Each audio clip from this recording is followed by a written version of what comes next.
Hello, everyone. This is Dr. Natasha Oquindo. This is Power to Prosper podcast. Thank you for joining me. I want to continue on this path today. I've been talking about mentorship, and that is because the Lord laid it on my heart and ministered some things to me that we were in a time as a generation where He would be raising up instructors and raising up mentors and those who could train and teach and really get us to the next level, whether that be in areas of business, even in the corporate world. You're seeing more instructors and mentors rise up business wise. And in the business sector, we're seeing more people raise up and be used, right, to get us to a greater place of productivity and a greater place of operation. Whether it's ministry wise, we're seeing people raise up in the spiritual sense, helping people pray, taking their prayer lives to the next level. Even health wise, we were seeing people rise up and be nutrition coaches, workout coaches, different things of that nature, doing it digitally, right? To get us to a place and being more accessible. And so we do know and realize that knowledge is increasing in these areas, ministry wise, business wise, financial wise, however you can think of. People are rising up to be mentors and instructors. Now, with that being said, today's excerpt is we're going to talk about the enemies of mentorship, right? And so I've been on this series throughout the podcast. If you haven't listened to the other ones, then go back and listen to those, because those will be helpful concerning mentorship. Now, one of the first things that I have noticed, and these are personal enemies that we battle with as people, as individuals. The first thing I want to deal with is the mindset, right? A something for nothing mentality. That's right. Having a something for nothing mentality. Many times what we don't understand, and this thing has no bounds, the area that we are attacked in this mentality, that something for nothing mentality.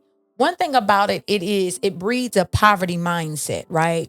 And so this is definitely an enemy if you're trying to get some financial coaching, or even in ministry wise, if you're trying to go to the next level in your spiritual currency, right? In your faith. Literally, if you read it in Matthew chapter 6, before you get to the Lord's Prayer, He deals with giving right off the rip.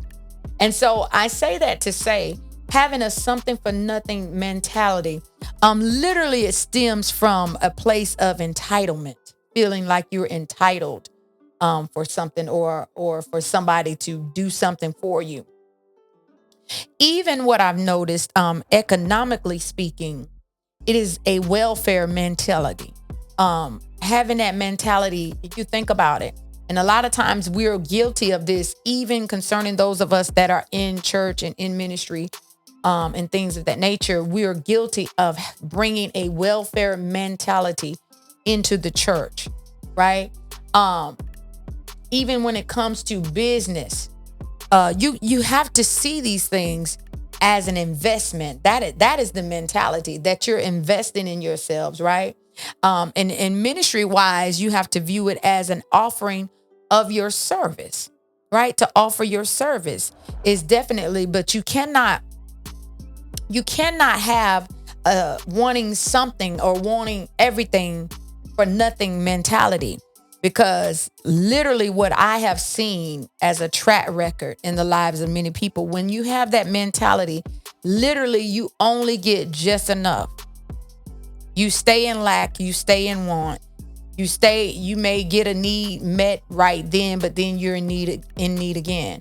And even Jesus said that the poor will be with you always, but He was letting them know He wouldn't be with them always. And that's why He was requiring, when the woman came with her alabaster box, it was a year's worth of wages that she gathered up to have that oil. So it was considered expensive in that day. And she took that oil and laid it and, prepared him for burial, laid it at his feet.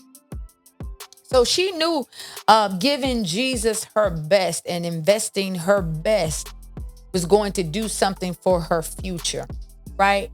Some examples I want to give you biblically just so that you can understand better. David, here he was going up for King David, was going up for the kingship. And being that he was the king, they wanted to offer to give him the threshing floor for free. Well, he would not accept it for free. He said, Lord forbid, I won't take it free. No, I have to pay a price. So he understood the mindset of investing, right, for a future thing. And that seed that he invested lasted throughout the future. The temple, his son, the next generation came in and was able to build the Lord's temple on that threshing floor, right? Another example is the Queen of Sheba and King Solomon. Literally in his day, King Solomon, the Lord had given him all of this wisdom, right? And here he was an instructor. Here he was a mentor. And so Queen of Sheba invested in herself and went and sat under the spout of his wisdom, right? To take to her kingdom and to be able to run her kingdom in a greater way. And when you really do the studies, there were many kings that came up under the spout of King Solomon to mentor them concerning their kingdom. They were amazed at the wealth and the way that he ran his kingdom. Now, another example is the prophet Samuel, right? You had Saul lose his father's donkeys, and he went and sowed a seed into the prophet Samuel, and the prophet Samuel was able to advise him and instruct him on what he needed to do, and he found the donkeys. Now, not only did he find the donkeys, but he also found the position that he needed to be in for his next level, right? And so these are different manifestations that I'm giving you biblically that align itself properly with what I'm talking about concerning mentorship. Now, and what I want to tell you about the something for nothing mentality, what it does is it'll keep you stuck in a dreamy state or a trance state with no manifestation, right? So here you are, you have a dream, you have a goal or whatever, and you're just stuck. You ever just felt just stuck in that dream to where the dream, you're dreaming it over and over, but you're not seeing any insight or getting any steps on how to move forward into the manifestation, right? So if you're going to reap the greater, you must sow the seed of investing in yourself, right? He keeps giving seed to those who sow. So if you begin to invest in yourself, those investments, you're going to reap back a powerful return. Some returns, listen, it take you way beyond just what you sowed. So you have to change your mentality from a something for nothing mindset, right? The next thing I want to deal with, number 2, is a suspicious mindset, right? You have this negative mindset where you always think that someone is fake, right? Or everybody are crooks, right? Or all people are trying to get over. And trust me, I get it.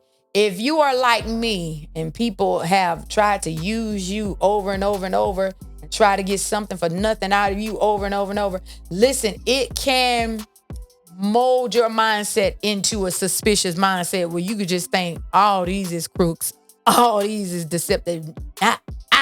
Not me. Listen. And so what you got to understand is, as a man thinks, so is he. So if you have this mindset, what you do unawarely is when you think along those lines of suspicion, then you draw all the suspects to yourself, because as you think becomes your reality. So if you're always thinking that there are crooks and people trying to get over, before you know it, you're always drawing crooks and people who trying to get over, right? And people who fake and all these things that you're thinking, they start becoming your reality. And so I want you to shift that today. And just start speaking out of your mouth and causing your mind to believe that the best is being drawn to your life, right? And so, and I'm really trying to help you break out of these certain mindsets and mentalities that are keeping you stuck, right? In life, ministry, business, health, all this, right? So, right, the thought you produce becomes your reality. Now, there's a scripture that talks about it in the Bible. He says, to the pure, all things are pure. So start thinking along those lines, that people mean me well, and that people will connect with my life that mean me good, and all of these different things, and start speaking that out of your mouth, and you'll see a difference. You'll experience a shift, right? And so number 3, one of the enemies of mentorship, number 3, is wrong expectations or motives, right? Having these preconceived notions on how the process should go. I can't stress this enough. A lot of times we enter into these connections or enter into those who are to help us with our destiny, and we already have a preconceived notion about how it's supposed to go. And a lot of times our expectations are off. A lot of things throw us off. Also being closed off from mindset work and being closed off from emotional work. One thing that I've noticed with my clients, when I take on my clients and the people that I have worked with, that is some of the first thing that happens. That's why you can't have a wrong expectation. Because a lot of people listen, get me to learning about business. Get me learning. That's all I need. And we think that's all that we need. And it's not all that we need, because if that was all that we needed, we would have it. I want you to hear me. The bulk of going to your next level is not skill set, but it's mindset. And so you have to be open that some of your mindset is getting ready to be challenged. Your mindset, that the capacity of the way you think is getting ready to be challenged in order to expand it, so that the more that you're believing for, that you're desiring, can fit, right? And so even the emotional work, dealing with attitude, dealing with your emotional intelligence, you have to be open for that type of work, because that has to take place in order for you to fit into where you're trying to go. And just so you understand, there's always a tearing down before there is a building up. When you're getting ready to build to the next level, something that is in the way has to be torn down, and then something new has to be built up. And that starts with mindset. That starts with emotional work, right? Literally people, I've seen people, clients, they come in and, going into the life coaching or going into the relationship coaching or whatever, and even in business coaching, I've seen them go through bouts of brokenness and being released from past trauma. These things are a part of that process. Now, a lot of, I didn't come here to cry. I didn't want to cry. You may cry, because these are things that are hindering you and that are roadblocks to that next level. Another thing that I wanted to, within the wrong expectations and motives, is to understand, to not have this motive to become besties with your mentor or your instructor.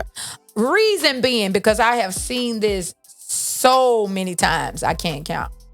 We're drawn to them because we feel this association, this kindredness, or something about them you admire, and they may remind you of yourself, and they just doing it at a greater degree, and and you may have this mindset to become their bestie, but they have a mindset, the mentor has a mindset to get you to the level of operation that you rightfully belong in. And so they're looking to do their job, right?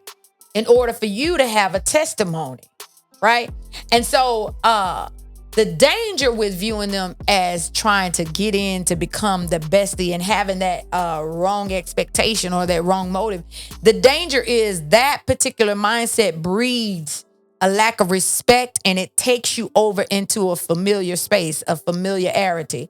And I can tell you that is a dangerous place, because once you become overly familiar, then it's hard to receive the information in that's going to break you through to your next level of operation. Um, uh, and with that being said, another thing, trying to pry into the mentor's personal life and personal business. I've seen this and experienced this for more times than I can count. Trying to get on that familiar level, trying to get in their personal life and all of that type of stuff. Even though your personal life may come out and start being revealed, because there may be areas in your personal life that has you held up or have you stuck that have to be dealt with. But it goes back to not having a suspicious mindset and allowing the work to be done to get you where you need to be. Trying to bring the mentor, and still talking about wrong expectations and motives. Trying to bring that mentor down into your a lower realm. When I say that, bringing them down into like drama and dysfunction. Now, true enough, mentors have their hang-ups. But in the same token, you think about it, all I could think about was Moses when he was leading the children of Israel to their next level, into their promised land, right? He was leading them. He had to combat, he went through bouts of that, of allowing the people's mindset to overwhelm or overtake him, to where he started operating on that level with them instead of maintaining his level, right? And so you can't be the person that is trying to bring that mentor down into that because you're looking to come out, if that makes sense. I want to also touch this, right? You have to be open as the mentor is leading you, because they're going to be speaking on a greater dimension, right? And so you have to be open to the perspective of the mentor. You have to be willing to say that my perspective may not be just wrong, but it may not match the level of where you're trying to go. And so you have to be open that the mentor is going to bring you perspectives that may feel unusual to you, right? But they're welcoming you into a greater realm. They're giving you access to their realm of thought and their perspective.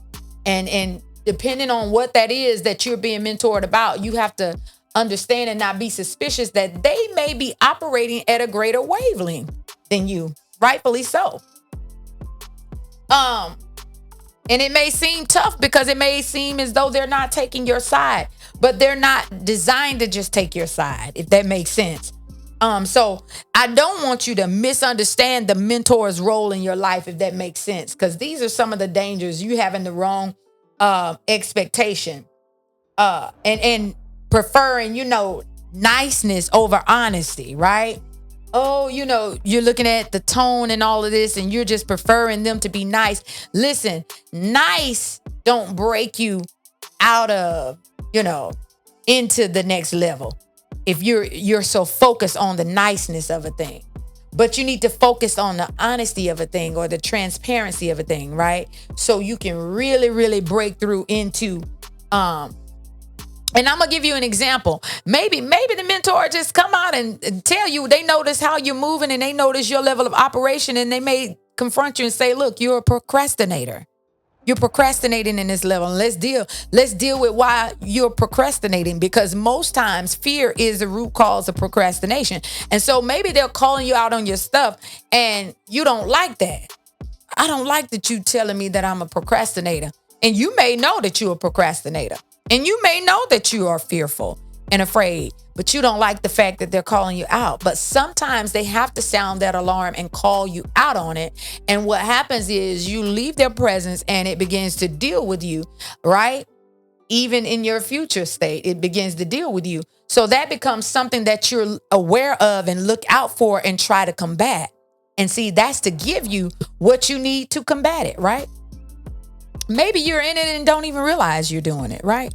And so number 4, and this will be the last one for this particular installment. I want you to hear this. Not willing to put in the work. Now, this one is major. Not willing to sacrifice your time or arrange your schedule, right? Not willing to put a plan in place or allow them to bring you through a plan or process. And not applying the strategies that are being given steps by step. I'm telling you, we always, as human beings, we like to put our spin on stuff. That's just us. We like to put our spin on stuff. And so we'll love to say, oh, well, it didn't work. But how much of it did you carry out? And what, did you really put in the time? Were you consistent? And did you really do what was asked of you or instructed of you to do? How much of it did you put your spin on? Right? Because we're trying to get you to answers. We're trying to get you to solutions. We're trying to get you to results. You get what I'm saying? And so here's another one. Under that, not willing to put in the work. Are you willing to be accountable in it? Right? Are you willing for somebody to call you out on that?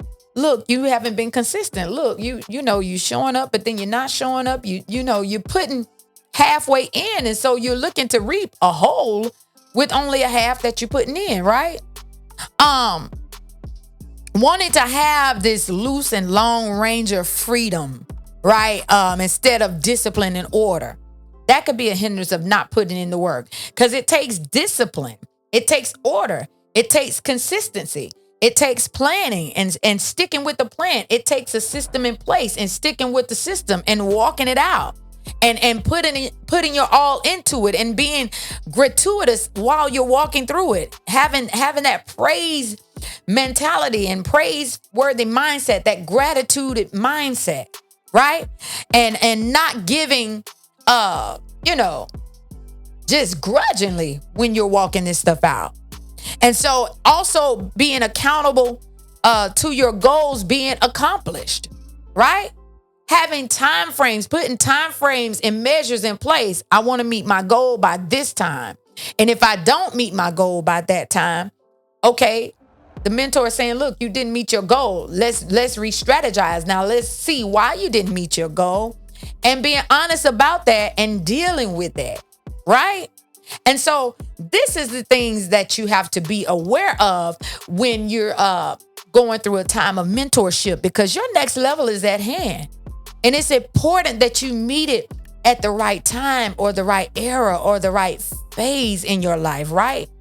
We are being repositioned, and we are definitely wanting to reap all the blessings and all the favor and everything that we're supposed to have in this time and season of our lives. We want to be on time, in time, right? Functioning at a great level, functioning at an optimal level, right? This is Power to Prosper. I'm Dr. Natasha Oquendo. If you're looking for mentorship, for life coaching, also if you're looking for relationship coaching, visit my website at natashaoquendo.com. Listen, also join the Success Lab. That will be amazing for you, because it's going to deal with everything that you need, making you equipped for everything that you need to go to your next level, whether that's life, whether that's ministry, whether that's business, and spiritually, because of course, the Holy Spirit is in the midst of this, right? And so I have enjoyed this. If you have enjoyed it, then go ahead, like, share, subscribe. Also, if you have any questions or you have any comments, let me know if it is a blessing to you. Until next time, be blessed.